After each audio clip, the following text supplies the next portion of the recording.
Piliin mo yung taong gusto ka, hindi yung taong gusto mo. Dahil kahit ibigay mo man lahat sa taong gusto mo, iiwan at iiwan ka pa rin yan dahil sa taong gusto niya.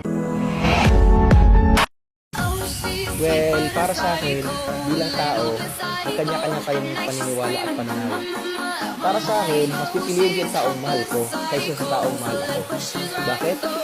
Kasi once na pinili mo yung taong mahal mo at dumating sa punto na iniwan ka niya at pinagpansin niya sa iba, masasatisfy ka at mapapatunayan mo sa sarili mo na marunong kang magmahal at nakontento ka sa kanya.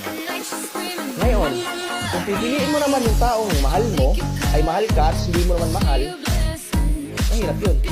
Hindi ka magiging masaya. Martir ang tawag doon. It's not about ibang tao. It's about yourself. Kasi ikaw yung nagmamahal. So, mas pipiliin